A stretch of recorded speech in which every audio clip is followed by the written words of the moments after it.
நம்ம இட்லி மாவு அரைச்சி வச்சுருந்தோம்னாலே 2 நாளைக்கு இட்லி ஊற்றலாம். 3ஆம் நாள் பார்த்திங்கன்னா மாவு கொஞ்சம் புளிப்பாக இருக்கும்.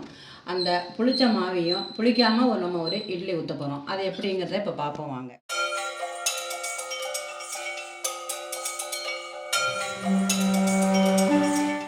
பாருங்கள், இது மாவு வந்து 2 நாள் ஆகிடுச்சு அரைச்சி. கொஞ்சம் புளிச்சாப்பில் தான் இருக்குது. அதனால் இந்த மாவில் 2 கரண்டி எடுத்து இந்த பாத்திரத்தில் போட்டுக்கிறோம்.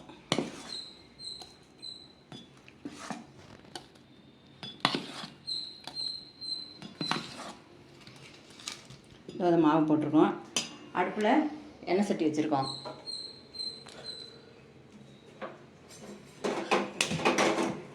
அடுப்பு பற்ற வச்சு அதில் கொஞ்சமாக எண்ணெய் ஊற்றிக்கிறோம். நான் வந்து தேங்காய் எண்ணெய் ஊற்றுறேன் கொஞ்சமாக.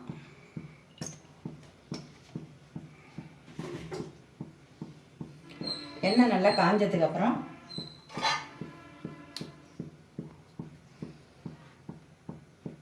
கடுகு ஒரு 1/2 டீஸ்பூன் போட்டுக்கிறேன். ஜீரகம் ஒரு 1/2 டீஸ்பூன்.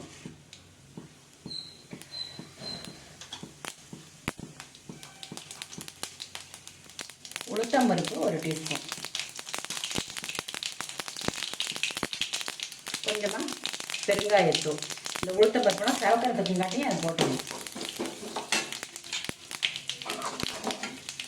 ஒரு வெங்காயம், 2 பச்சை மிளகாய், பாதி கொத்து கருவேப்பிலை கொத்து, இது 3ஐயும் போட்டு இதில் வதக்கிடுவோம்.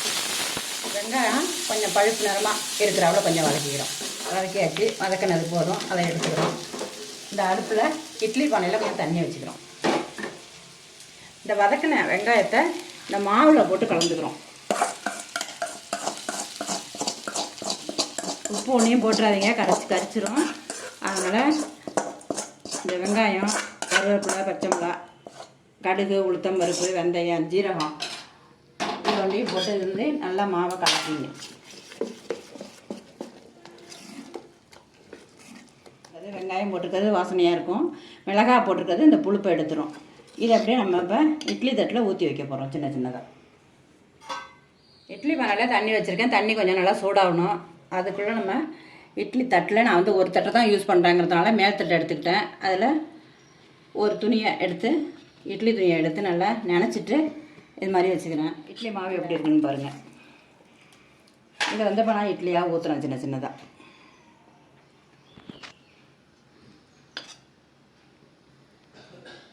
இட்லி வித்தியாசமாகவும் ஒரு நல்ல சுவைடணும். இட்லி சாப்பிட்றதுக்கு அலுப்பு இல்லாமல் சாப்பிட்றதுக்கும் இந்த ஒரு டிஃப்ரெண்ட்டான இட்லி உங்களுக்கு ரொம்பவே கை கொடுக்கும்னு நினைக்கிறேன். எப்பொழுதும் போல் நம்ம இட்லி மாதிரியே வேக வைக்கிறோம். அந்த இட்லி தட்டை நம்ம வைக்கிறதுக்கு முன்னாடி இங்கே பாருங்கள், தண்ணி நல்லா சூடு வந்துருச்சு. சூடு வந்து சவுண்டு வருது.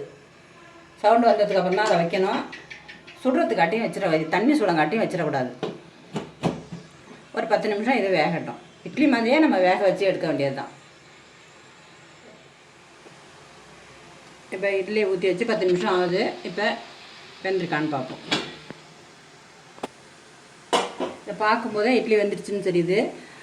அப்படியும் நீங்கள் எப்படி டெஸ்ட் பண்ணி பார்க்குறதுன்னா, கையை வந்து தண்ணியில் நினச்சிட்டு இந்த நினச்ச கையை இப்படி வச்சு பார்த்தீங்கன்னு சொன்னால் அந்த இட்லி வந்து கைக்கு சாஃப்டாக இருக்கும், கையில் ஒட்டாது. அப்படி வேவலைன்னு சொன்னால் கையை வச்சோன்னா கை உள்ளே போயிடும். இது மேலேயே இருக்குது. அப்படிங்கிறதுனால இந்த இட்லி நல்லா வெந்துருச்சு. அடுப்பை அடக்கி வச்சுங்க. அடுப்பை அடக்கி வச்சுக்கிட்டிங்கன்னா தான் கையில் ஆவி அடிக்காமல் நீங்கள் இட்லி எடுக்கலாம். இந்த தட்டில் எடுத்து வைக்கிறேன். எல்லோரும் இட்லி மேலே தான் தண்ணி தெளிப்பாங்க. ஆனால் அதுமாரி தெளித்தோம்னா இட்லி நொசன்னு போயிடும்.